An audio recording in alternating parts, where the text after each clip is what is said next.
Good day, everyone. This is the press conference by Christian Association of Nigeria for Ogbomoso Shown. This press conference is called to set the record straight on the accusation made against the Ogbomoso Christian community by the chief imam of Ogbomoso, Alhaji Toliat Ayilara, on Friday, March 28, 2025. There were several remarks made over the months by Imam Toliat Yunusa Olushina Ayilara, which persistently smack the extremism and religious intolerance. This experience have shown it could be a tinderbox for religious crisis.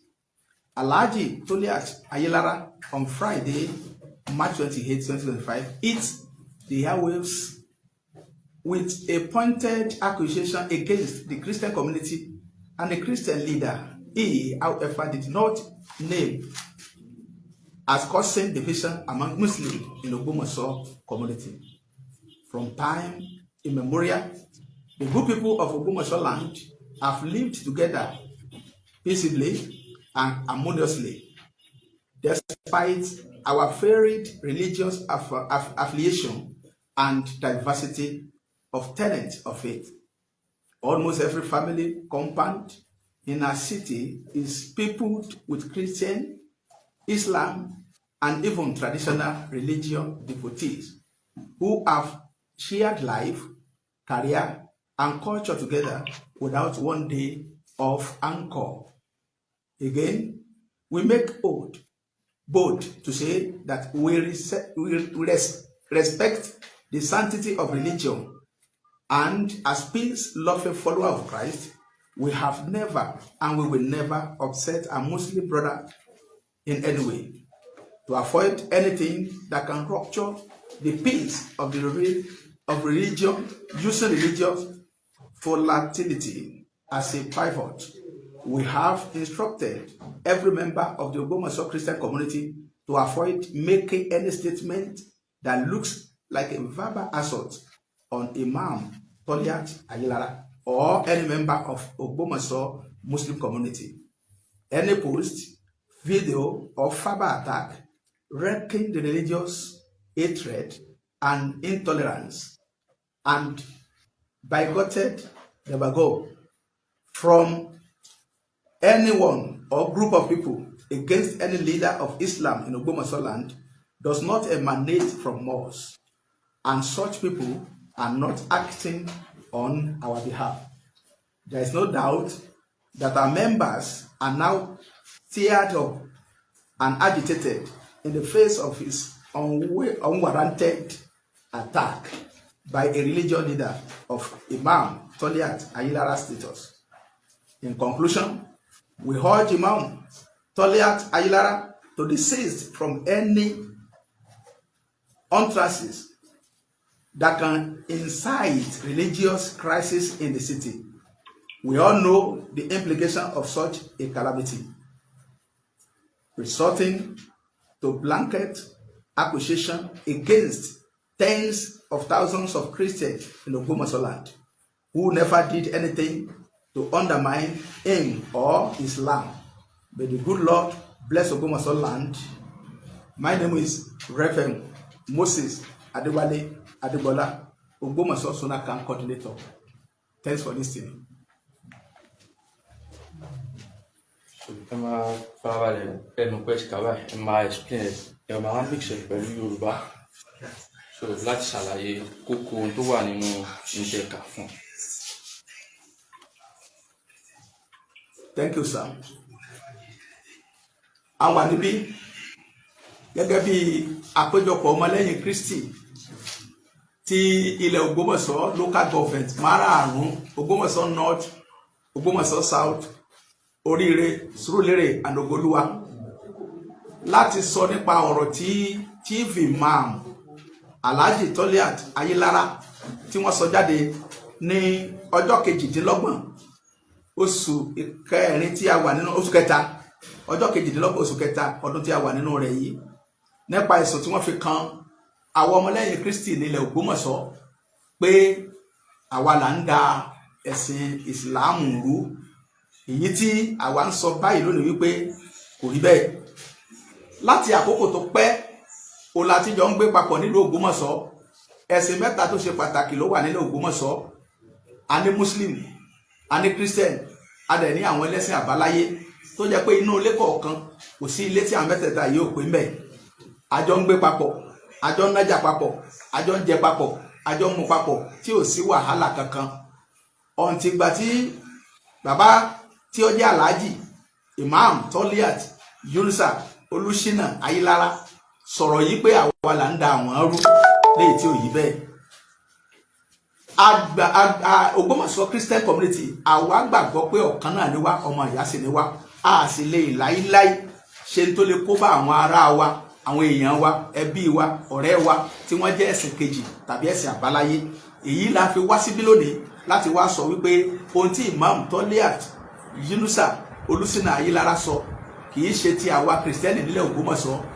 Bí wọ́n bá lè fìdí ẹ̀ múlẹ̀ pé àpéjọpọ̀ kan tàbí ibì kankan wà táwọn mùsùlùmí wà tí kìrìsìtẹ́nì lọ dábẹ̀rú, a ṣetán láti gbọ́ pé wọ́n ṣàlàyé fún wa. Ọ̀rọ̀ tí wọ́n sọ yìí kì í ṣe tiwa. Èyí ni a fi wábí lónìí láti wá sọ fún gbogbo àwa tí à ń gbọ́ wa pé ohun tí wọ́n wí yìí, kìrìsìtẹ́nì Ògbómọ̀ṣọ́ wà fún àlàáfíà, a sì máa wà fún àlàáfíà. Kódà àti bá gbogbo àwọn ènìyàn wa sọ̀rọ̀ tó jọmọ lẹ́yìn Kristi pé kò sí ẹnìkankan tó gbọ́dọ̀ sọ̀rọ̀ tí ò dá sí mùsùlùmí kankan tàbí Alhaji Toliat Ayílára yìí, Toliat Ayílára, wọn ò gbọ́dọ̀ sọ̀rọ̀ tí ò dá sí. Bọ̀n táwa ń sọ lónìí ni pé ohun tí wọ́n sọ fún ẹ̀sùn ní ẹ̀bì kan wáyé kì í ṣe tiwa. Adúpẹ́ sà.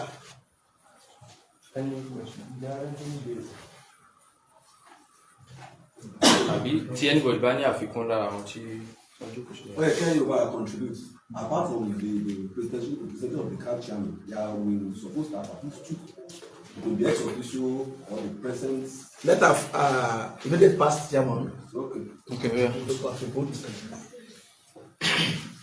Gẹ́gẹ́ bí ẹgbẹ́ ọmọlẹ́yìn Kristi, gẹ́gẹ́ bí alága wa ti sọ ṣáájú pé ẹ̀sùn tí Toliat Ayílára Chief Imam Ògbómọ̀ṣọ́ fi kan kìrìsìtẹ́nì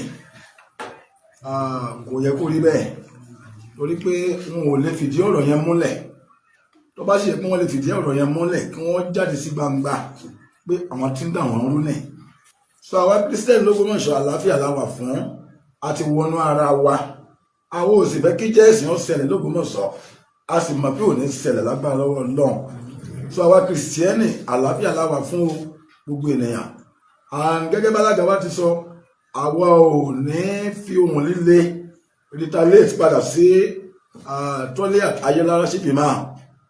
Ohun líle làwọn fi sọ̀rọ̀ sí wa, àlàáfíà làwọn wá. So à ń rọ̀ wọ́n pé irú àwọn gbólóhùn báyìí gẹ́gẹ́ bí aládarí tí wọn bá lè fìdí ẹ̀ mọ́lẹ̀ kí wọ́n mọ́ sọ mọ́. Àlàáfíà la wà fún o gẹ́gẹ́ bí kìrìsìtẹ́nì nílùú Ògbómọ̀ṣọ́. Ògbómọ̀ṣọ́ ò sì ní bàjẹ́, Ògbómọ̀ṣọ́ ò ní dàrú, a ò ní rí jẹ́sì nílẹ̀ wa, bẹ́ẹ̀ ni yóò sì rí.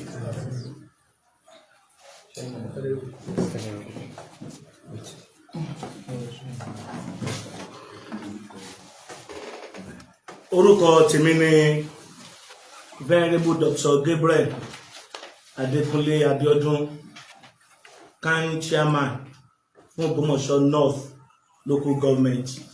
Bí àwọn bá ṣe ṣàlàyé síwájú, ohun tí Bíbélì kọ́ wa òní à ń tẹ̀lé. Jésù fi ìpìlẹ̀ ìfẹ́ lélẹ̀.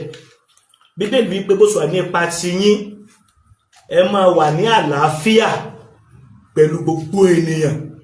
So àlàáfíà, Jésù yìí gan maládé àlàáfíà ni, bí ó fi ìpìlẹ̀ ìfẹ́ lélẹ̀, ó sì fi àlàáfíà lélẹ̀. Ní tó kọ́ wa nìyẹn gẹ́gẹ́ bí ọmọlẹ́yìn Kristi. Gbogbo ènìyàn pátá la gbọ́dọ̀ fẹ́ràn, gbogbo ènìyàn pátá la gbọ́dọ̀ ní ìfẹ́. Gbogbo ènìyàn tábàdé ìjọ gbé irú ẹ̀sìn yòówù kéènìyàn ó máa ṣe, bí a ṣe jọ ń gbéhùn, a gbọ́dọ̀ wà ní ìṣọ̀kan, torí pé ìlú kan lájọ wà, skul kan náà lájọ ń lọ, ọjà kan náà ni àjọ ná.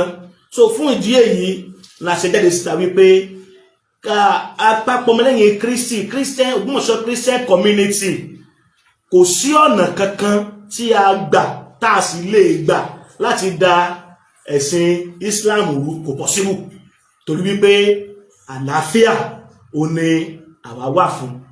A sì kìlọ̀ fún gbogbo àwọn ènìyàn wa tán jẹ́ àwọn ọmọ wa àwọn ọ̀dọ́ pé kẹ́nikẹ́ni ó má sọ kankan. Ìdí nìyẹn pé ẹ̀ tí fi gbọ̀n kankan láti ẹnu anybody torí wípé a fẹ́ kí ìlú Ògbómọ̀ṣọ́ bí a ṣe ń gbádùn àlàáfíà bọ̀ láti ìpìlẹ̀ wá àwọn bàbá wa bọ́ ṣe fi lé wa lọ́wọ́ nìyẹn. A gbọ́ nínú ìtàn rí wípé ìjà ẹ̀sìn wáyé rí ní Ògbómọ̀ṣọ́ àsìgbọ́dọ̀ gbọ́ wípé kò ní ṣẹlẹ̀ kò sì ní wáyé. Ọlọ́run yóò sì dì wá mú yóò sì ràn wá lọ́wọ́. Olùgbé Ògbómọ̀ṣọ́ ní orúkọ orí ọ̀fẹ́ Ọlọ́run á máa wà ní àlàáfíà. Ẹnì kọ̀ọ̀kan wa náà ilé kọ̀ọ̀kan á máa wà ní àlàáfíà. Ẹ ṣé, thank you. Ẹ ṣé gan láti gbàdá mo sí ní orúkọ tèmi lẹ́ẹ̀kan sí kí crisis yìí kó tó di pé ó fẹjú Bíbélì náà sọ wípé ìbùkún ni fún olùlàjà. Ṣé káwọn ti gbé gbèsè láti wá peace láàrin ìmáàmù àti kábíyèsí Ọbádáńjì kó tó di pé irú àwọn statement tí ìmáàmù sọ ló jáde sí?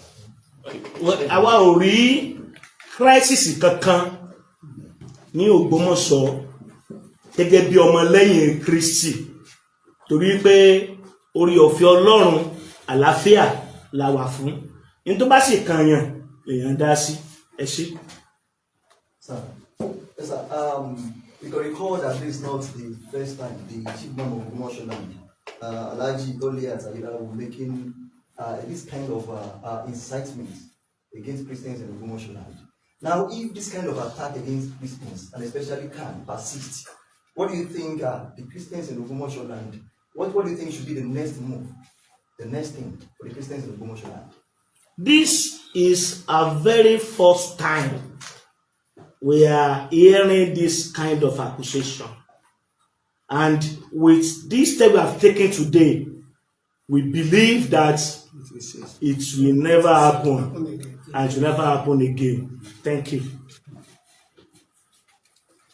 Apart from the message being presented on that said day, have you heard anything from a man or his followers or any other Muslim body that's against the Christendom, especially in the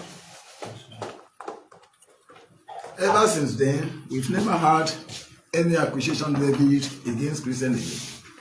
We've never had it.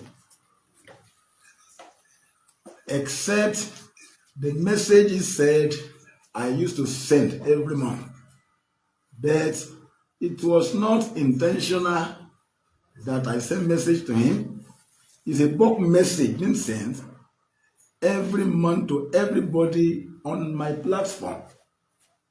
So I heard that he made a statement that every month I send message to him. It was not intentional. It's a bulk message. It's a bulk message. So ever since then, we've never heard anything again from him. We are for peace in Ògbómọ̀ṣọ́ land. We are not fighting anybody, and we pray we will not fight. Religious crisis will not erupt in Ògbómọ̀ṣọ́. Amen.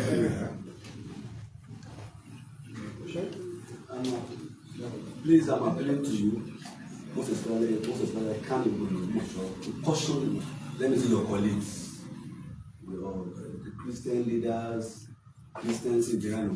So That is never a problem. We have Please done do that. that. We have Because done we that. have some Christian leaders, when they are sending messages on the pulpit, or WhatsApp, and you know the era which we are now. Sherry, any tentable go is not a representative statement or our opinion, personal opinion.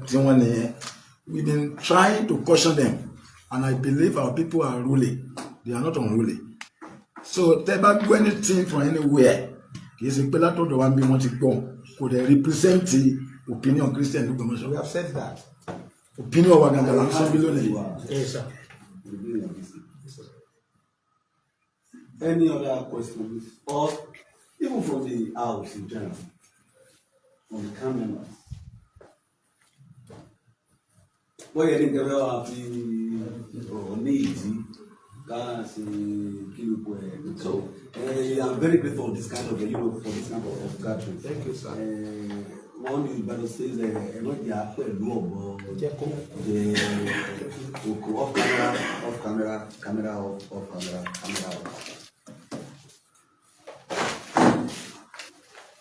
Are you with me, my dear cameraman? Off camera off.